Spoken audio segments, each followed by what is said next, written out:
name is Ariana and welcome to my YouTube channel. In honor of it being 2026, I have new hair goals. I live in Florida and the weather forecast is clear sunny skies for the next 7 days. I figured let me hop on here right now and show you guys my silk press routine. Let's get into it. Disclaimer, this is not the silk press routine if you are afraid of heat, trying to stick to the norms of what you think a silk press routine is supposed to look like. We're not doing that on this channel. This is if you want that glass, long-lasting, anti-frizz, glossy type of silk press, okay? Y'all see the thumbnail. That's what we're gonna get into. So, starting on dirty hair, if you will. My hair's not really dirty. I silk pressed it a couple days, maybe a week ago. It's okay. Don't get me wrong, it's okay. But after a couple of tweaks and just research, if you will, I'm like, this is good, but let's make this better. Also, I got in the shower with no shower cap, so anyway, we finna get straight into it. For reference, I have type 4 natural hair. You guys can go through my old videos to see what my texture of hair looks like.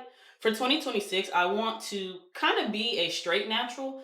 Not like I'm not gonna wear my hair curly, but I want to start straightening my hair more for multiple reasons. I notice my scalp feels a lot better when my hair is straight because my hair is, I think, type 4B in the crown, and my hair is very dense and it's actually coarse in the middle. My hair around the perimeter, however, is a slightly looser curl pattern. It's not coarse, it's more so like medium-ish. So I noticed like my hair around the outside grows very well, but my hair in the perimeter, even though it's long, I had to grow it out, but it's still shorter than this hair. I know there's layers and all that. Anyway, that's what I'm trying to explain to y'all, just to give y'all a backstory on my hair in case you are trying to find somebody online whose hair is very similar to yours. I am a type 4 girly. Tried and true. I do feel it's important for me to include this in the video if you're trying to get my exact results. If you're starting on curly hair first, you will need to condition and thoroughly detangle your hair first. I wish I could show y'all that, but because my hair is already straight and then we're about to go right into my silk press routine, I can't really show y'all me detangling my hair, but I'd be more than happy to do that in an updated video if you guys want that. Like if I did a silk press after coming out of braids or something like that. So just comment that down below if you guys want to see like from matted, tangled, gel-filled hair into a silk press routine. Just comment that down below. Every good silk press starts with the shampoo. We're first going in with the Kenra Clarify shampoo. This is color safe in case you have color on your hair. I like to use this because it's very deeply cleansing, but it doesn't leave your hair feeling like too stripped, if you know what I mean. But it definitely does get in there and get all of the impurities out. As you guys can see, my hair did lather on the first shampoo, but that's because I told you guys my hair wasn't dirty to begin with. And what I mean by dirty is I didn't have braids in my hair previously to where all the gel and hair grease and leave-in conditioners and oils and things, none of that was in my hair to begin with. So I only had to clarify my hair one time for this video. But if your hair is like, coming out of braids or whatever, just make sure you clarify it to where it lathers. That's how you know that it's clean. And then as you guys saw, I was thoroughly wringing out my hair before I went in with the second shampoo, which is by Mizani. It is their Press Agent Thermal Smoothing Shampoo. And for this, it's very moisturizing. It's not like a moisturizing shampoo technically, but it does add some moisture back into your hair. And it also preps your hair for any type of heat styling or stretched hairstyle. And again, you just shampoo like normal. Make sure you're going in section by section. Make sure you're especially focusing on cleansing your scalp. And then just make sure your hair is clean, basically. That's really the rule of thumb for silk presses. Now, unfortunately, this is my first time using an external microphone, and child, I guess she decided to take a nap. So what I was saying in this clip is I'm letting the Mizani shampoo sit on my hair for 3 to 5 minutes. I'm doing this so all of the properties that are in the shampoo can actually get into my hair. Letting it sit is not something that's going to make or break your silk press routine. You can just shampoo your hair like normal and then immediately rinse it out without letting it sit for a couple minutes. But because it has agave extract, argan oil, and a UV filter, whatever that means, I don't know. I just feel better letting it sit on my hair for a couple of minutes. And yeah, so now we're moving into rinsing out our hair. Now on this rinse out, you do need to be very, very thorough with making sure you're getting all of the shampoo out of your hair, because after this, we're not going to be shampooing our hair anymore.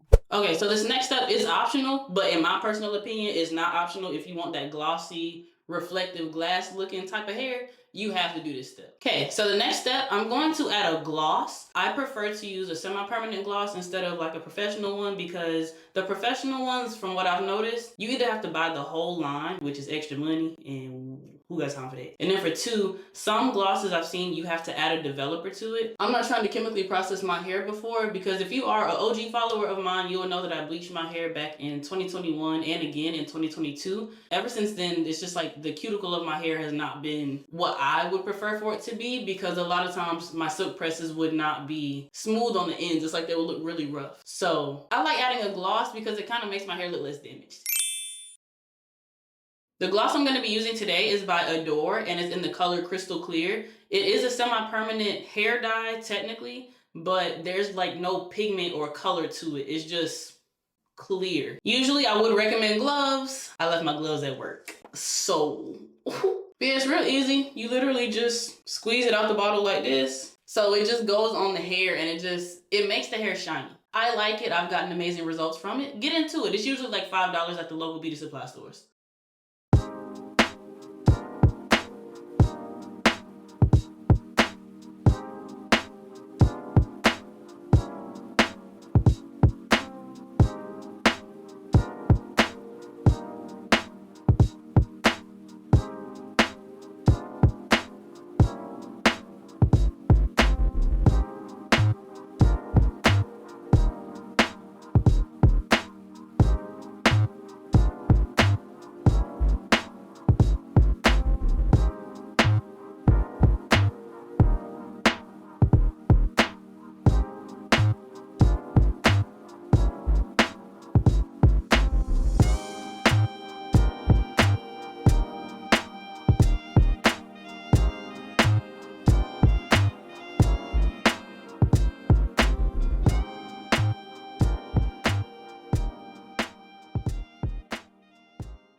So, seeing how I'm on the last twist, I'm going to let this sit on my hair for maybe 15 to 20 minutes. You really don't have to. You could have left this on for like 5 to 10. So, I'm gonna go get a snack and keep watching this movie, and then I'll be back. Alright, you guys, I enjoyed my snack, and now it's time to rinse my hair. I rinse my hair on like medium/warm. I don't be caring about all that closed, cute. Just rinse your hair on whatever temperature is comfortable for you. I think it makes a difference whenever you're trying to wear your hair curly, but not really when you're wearing your hair straight. It don't really matter.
Alright, so now we are on to the blowout segment of this video, and for my blowouts, I only use 2 products, and I'm going to show you them on camera. The first product I use for the blowouts is Dream Coat Color Wild Extra Strength. This is the 16.9 fluid ounce bottle. If you guys did not know, I do have my cosmetology license, and I do have clients right now, so I don't know if they sell this size at like Ulta or Sephora or online anywhere. If they do, I will link this size down below. If not, I know that they have like the other like personal sizes available at Ulta for sure. I'm not sure about Sephora, but I'm gonna find the link so y'all can get the product either way, regardless of the size.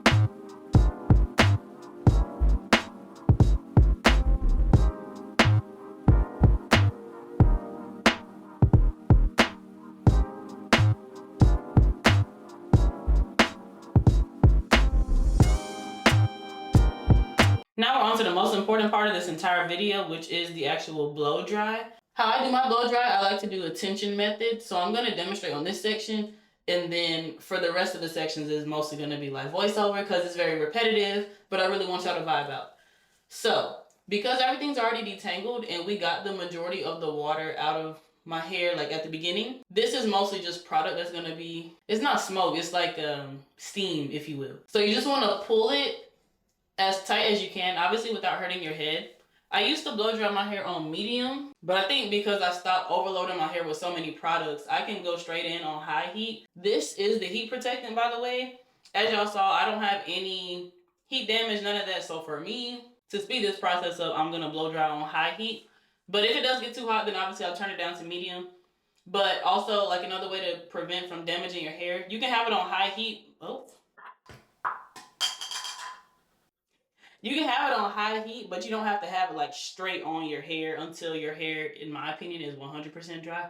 So you can just like back it up a little bit instead of having it straight on it. But yeah, so that's how we gonna do this.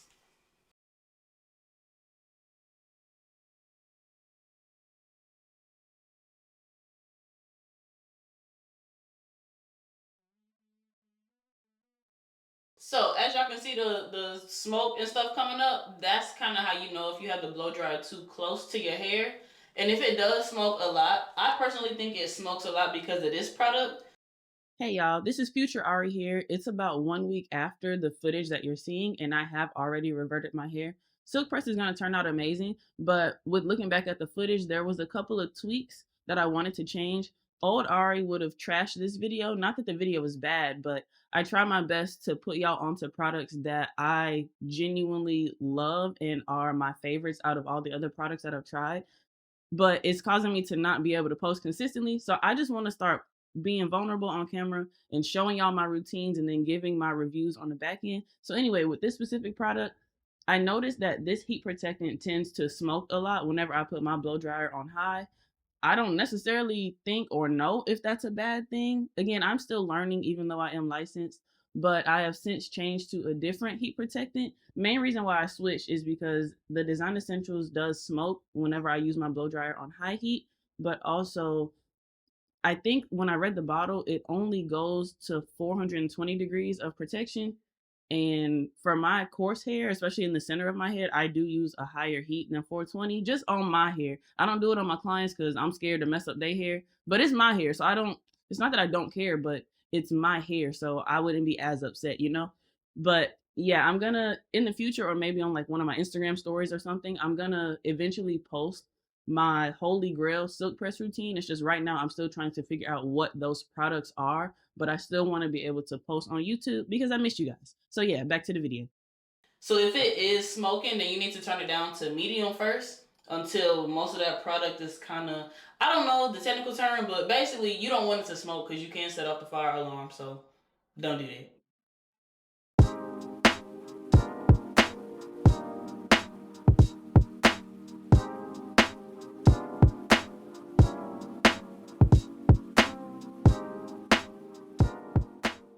As y'all can see, my hair is at least 50% dry and it's pretty much already straight. So once your hair is like halfway dry, that's when you want to go in. I like to use this. This is from the brand from, I don't know if I'm pronouncing it right. I know you can buy directly from their site, and if you are a professional, they do have a pro account you can sign up for, and then you can get professional discounts, which is what I did. But I did also use this brand while in cosmetology school. I really like it. The bristles are kind of the same as one of these. I don't know, like boar bristle brush, I think. But the silver part is actually titanium. So as you're blow drying, this part heats up, so it helps your blow dry faster. But also it kind of straightens your hair too. So that way when you go in with the flat iron, you don't have to do nearly as many passes. Because normally on my silk presses, on myself and on my client, I only have to do one pass at the most. Unless I have a person with like truly, genuinely thick, dense, and very coarse natural hair who is not heat trained.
if your blow dry, and I'm not even completely done, I'm just letting the air out in here.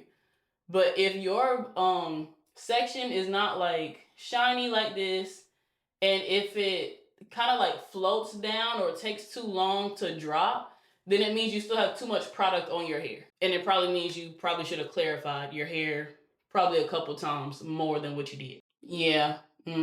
So that is one section all done. And as y'all see, my hair is still strong. I just wanted to show y'all, like, y'all don't have to be afraid of not conditioning your hair, because I know that sounds like a crime in the natural hair community. Like, it's like the LOC method was beat into our heads growing up watching YouTube and stuff. And I understand.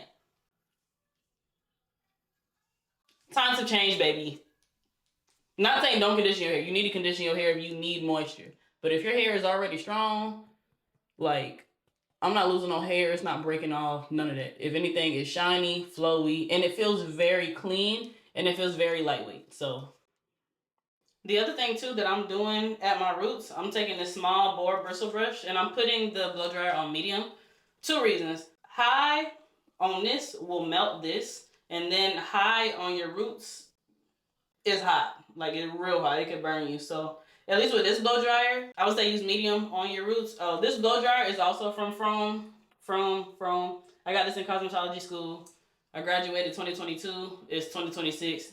This thing right here, love it.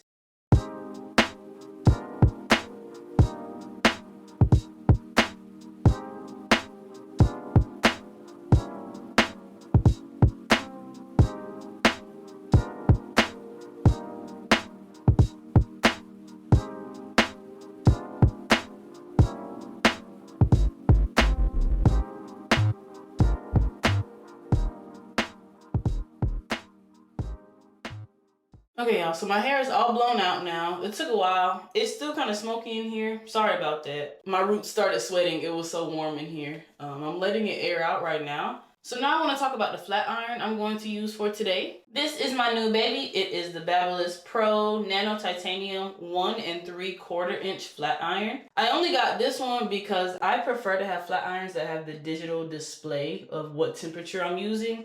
That way I know what I'm doing. I don't really like the ones that have the spinny knob, because that doesn't really tell me what degree I'm using. So numbers kind of help me stay consistent. The only downside I personally don't like about this compared to other flat irons that I own, when you turn it on, it has like 300, 340, 375, 410, and 450. There needs to be like better increments of increase, because some people don't require 450, but 410 is sometimes not enough to get it bone straight. Because I have a Paul Mitchell ceramic flat iron and it jumps 10 degrees every time I press up. So I prefer that instead. But as for me today, is my head. Do I care about heat damage? I care, but I care about the silk press results a little bit more. So I'm just going to make sure I only do one pass.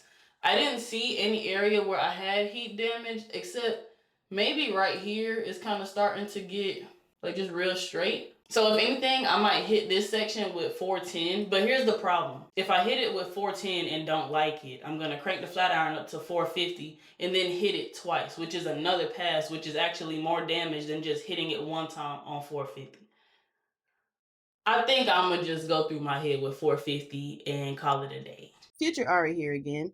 Hindsight being 2020, 450 was absolutely enough to get my hair straight, as you guys saw in the thumbnail. But I think because I had silk pressed my hair 2 times before the footage you guys are seeing now, within like a 2-week span, just trying to get my personal silk press routine where I want it to be, that plus, again, like I told y'all in the beginning of the video, the perimeter of my hair, the texture of my hair is finer, and it's also a slightly looser curl pattern. I think I am 3C 4A on my perimeter, and then my center is 4B and it's coarse. So for those who are unfamiliar, curl pattern and texture are 2 completely different things. There are only 3 hair textures. You have fine, medium, and coarse, but you can have multiple curl patterns or wave patterns. So again, with my perimeter of my hair being fine, it doesn't require titanium for one, but it also doesn't require as high or intense of a heat.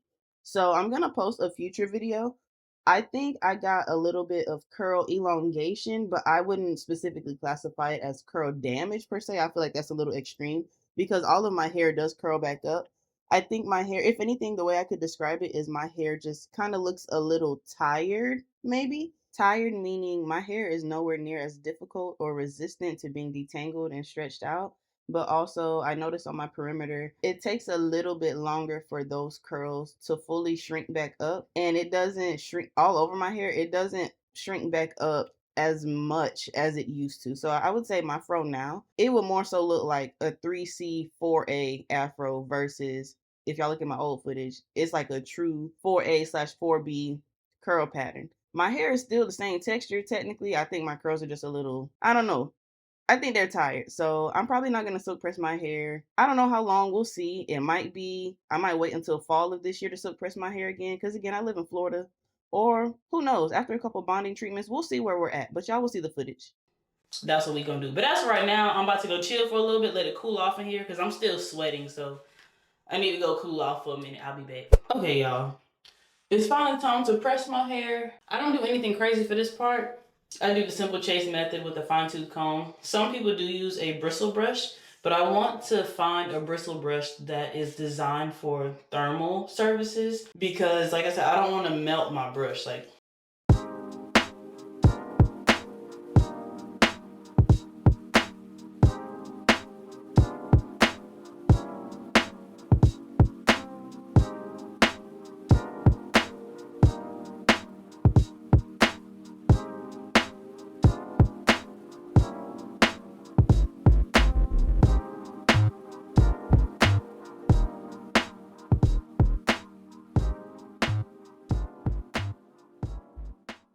this is another part where the microphone cut off on the video, but y'all, I was thoroughly impressed with this flat iron, as y'all can see the expression on my face. This one, I see why it says professional on the box, because I feel like this is a flat iron where you can actually cause heat damage to your hair just because of, I guess, how strong the titanium is on this specific flat iron. So this type of flat iron is perfect for my coarse type 4 natural girlies, but definitely be careful.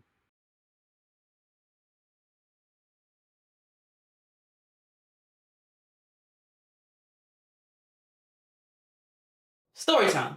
The only reason why I was showing y'all my new flat iron is because I had this video planned and I was packing my salon stuff up while I was at work. Girl walked out the shop, left the flat irons because they were still cooling off. So then I went to Sally's first because I was like, I don't want to go to Ulta because I saw this flat iron on the website and I was like, the price? I was like, oh, I really don't want to spend that much on a flat iron only because I left mine at work, right? So I went to my local Sally's, tried to see what flat irons they had in stock. They ain't have nothing of what I needed. So I was like, let me go to Ulta. Found a $57 flat iron. I said, yes, we gonna try this. Somehow, some way, the display was not accurate to the one that I grabbed. I don't know how I missed it. I think it just, anyway, that's neither here nor there. Went back to Ulta, had to exchange it. Couldn't find the one that I tried to buy. So then I was like, man, let me just go on over here to Babyliss and look and see. Y'all, the microphone cut off again. But as I was saying, I went over to Babyliss to look at what they had on the display, found this one, and I was like, oh, my pockets. But then, I moseyed on over to the counter, had to do the little exchange with the lady, the cashier, went home, plugged it up, and did like a test run. Y'all, this is the first flat iron I've ever owned where I am genuinely intimidated. This is the most, I guess, deeply penetrating flat iron I've ever owned. And what I mean by that is that it goes past the cuticle, because every pass that I was doing on my hair, I noticed when I was done, there was like water on my comb. So it was getting a lot of the steam and water that was left in my hair. It was getting it out of my hair. I own another Babyliss titanium flat iron at work. It's the black one. That one, I don't know if it's because I've had it for years, but that one doesn't leave water on my comb when I'm done doing a pass on myself at all. And also, as you see on camera, this is the smoothest my ends have ever been versus using my other flat irons. I thought that I still had damage, and I probably still do because I previously chemically processed my hair. But as y'all see, this is the straightest my ends have ever been simply because of this new flat iron that I got. So I'm assuming that it says pro for a very valid reason. Again, I do believe this is a flat iron where you can cause heat damage on your hair. So That's why I said, please be careful if you're doing this on yourself or if you are a professional and you're using it on clients. If you think that your client doesn't need 450, don't do 450. Try it on 410, but then at the same time, if your client has hair like me, which is more medium to coarse textured hair, you may or may not need 450. But again, this is why I wish this flat iron had better increments of increase for the temperature. But at the same time, this is my hair, my head. For me, for YouTube video purposes, I'm using 450. But if you're doing it on somebody else's hair, please try 410 first.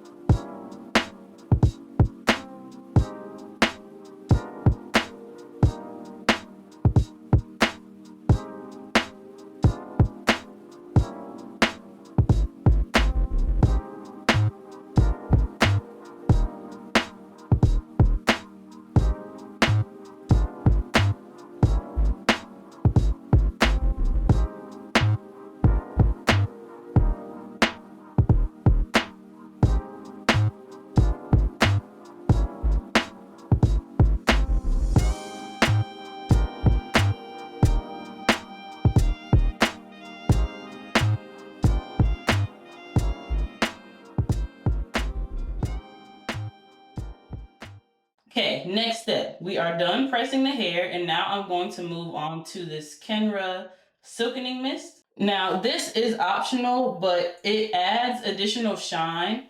And sometimes when you're flat ironing your hair, like with carbon combs, sometimes it can leave static in your hair to where you end up having a lot of flyaways.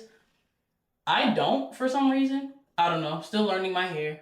But I don't know. I just want the shine aspect to it, so I'm going to spray it like from really far away.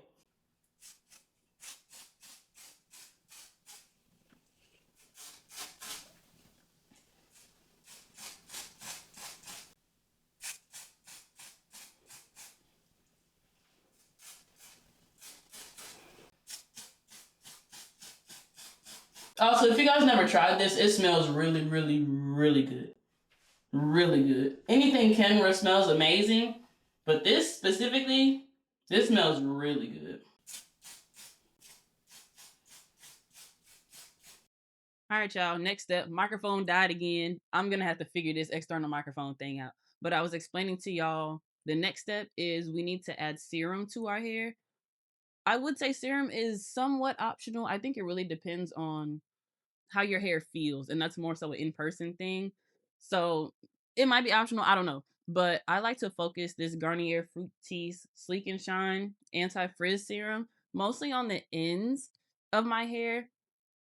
You really don't need a lot. Like for my entire head, I ended up using, I can't even say a dime size because it's like smaller than that. Basically like a teeny tiny amount, one little drop pretty much, because the more serum you add, the more weighed down your hair is going to be.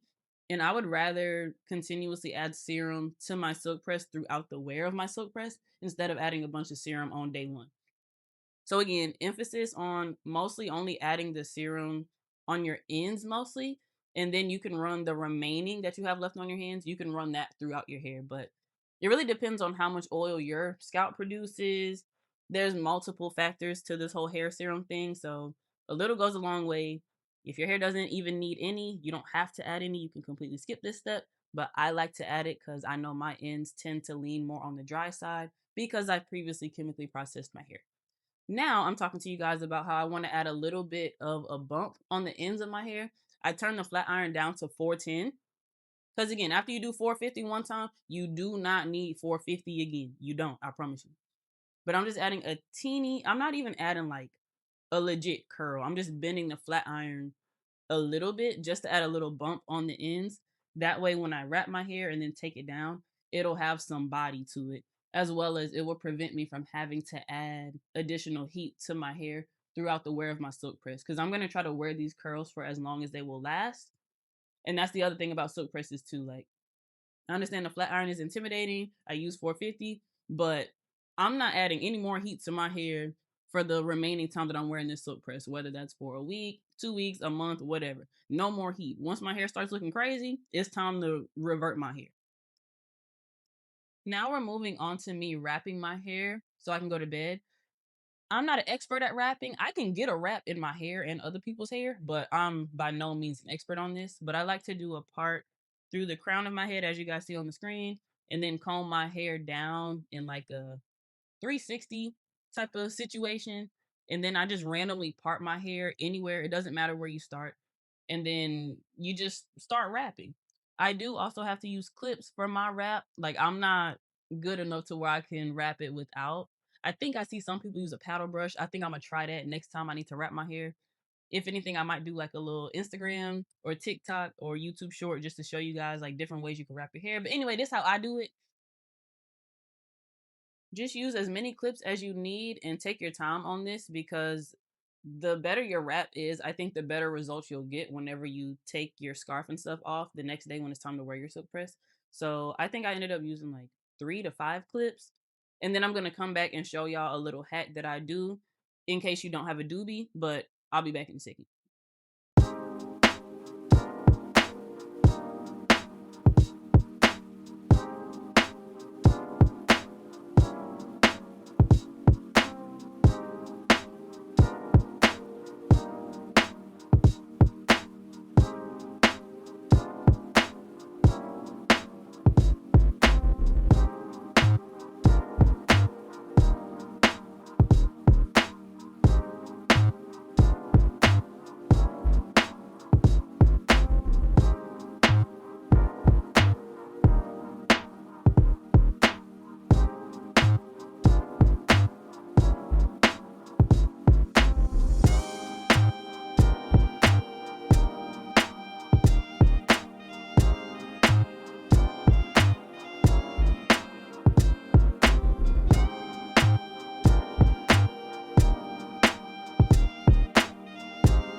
If your silk press is falling off the bone and it's hard to hold your wrap together, even with the doobie, I personally like using the HD wig cap. I feel like this is so innovative. I gave myself a pat on the back for kind of discovering this all by myself. Yes, I am messing up my wrap a little bit, but that's neither here nor there. I like to put this on my hair. One, I don't own a doobie. I'm gonna buy one, but I really like this because the edges of it, I guess the part where the elastic is at on the HD wig cap, it's strong enough to where even if you are a rough sleeper, your scarf is not gonna fall off at all. Like I'm still gonna wrap my hair on top of the wig cap. If anything, that scarf might fall off, but the HD wig cap, I promise you, is not going anywhere. If anything, it's gonna give you the opposite result and potentially leave a dent or a crease in your silk press, depending on where you have it at. If y'all try this hack, do not leave the tight part of the wig cap on your skin, like your forehead. I promise you, you're gonna wake up and it's gonna feel like your circulation has been cut off. But y'all, it doesn't fall off. I promise you, this is like the coolest thing to me. I'm over here nerding out about this.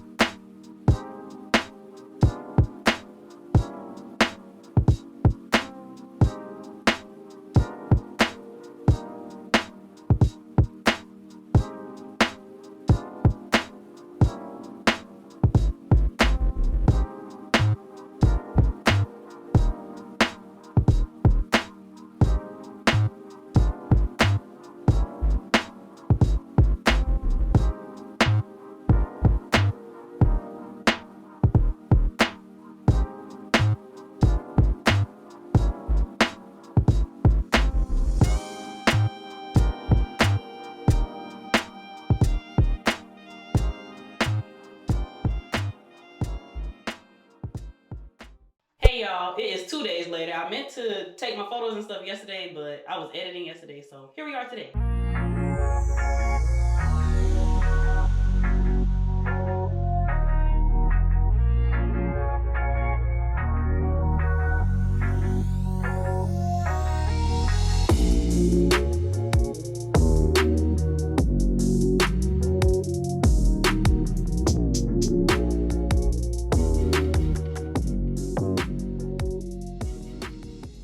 Oh, it's a little crease back here. Oh, I'm gonna have to flat iron that little. Y'all don't judge. I'm only gonna flat iron it on like 300. Yeah, that was a good little tip. Matter of fact.